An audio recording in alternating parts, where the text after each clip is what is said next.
The first time I saw him, I thought he was just another stranger. The second time, I thought it was fate making a joke at my expense.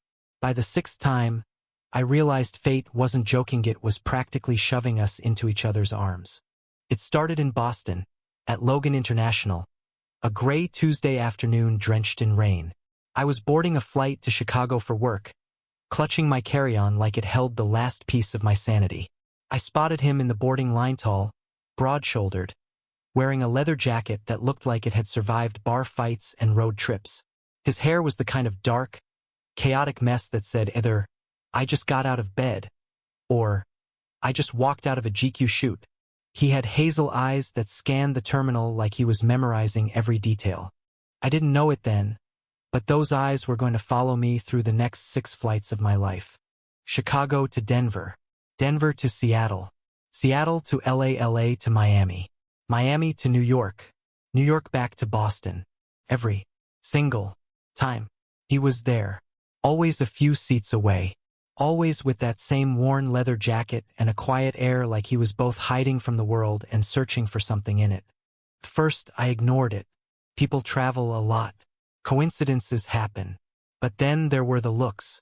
Not long stares, just flickers of recognition. Tiny moments when his gaze caught mine across a gate or a baggage carousel. And each time, my chest tightened like I was holding my breath without realizing it. By the 4th flight, I started to expect him. Worse, I started to hope for him. The 5th flight was when we actually spoke. LA to Miami, red eye. The plane was half asleep, and I was fighting through the worst turbulence I'd felt in years. My hand gripped the armrest so tight my knuckles went white.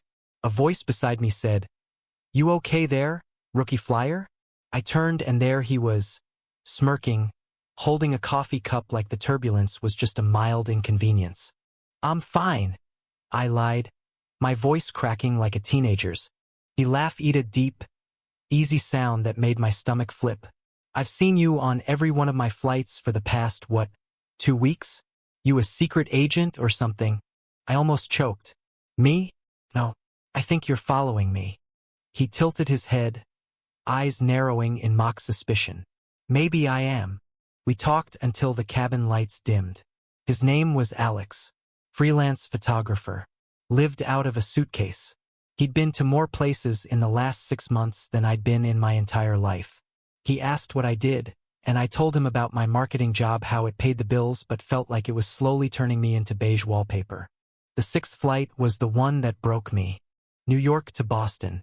Winter storm delays. We were stranded in the gate lounge for 3 hours. I found him sitting by the window, staring at the snow-covered tarmac like he was trying to see the future. I sat down next to him and we didn't talk at first.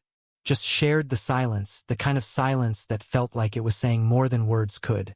Finally, he said, "You ever think maybe some people are meant to keep running into each other until they figure out why?" I looked at him, and something in his eyes, something unguarded, almost scared, made me realize I didn't want this to be another coincidence we laughed about later. So I said, "Maybe we should stop running." He smiled, slow and real, like it was the first time in a long time someone had given him permission to stay. That night, in the quiet hum of the flight, his hand found mine on the armrest.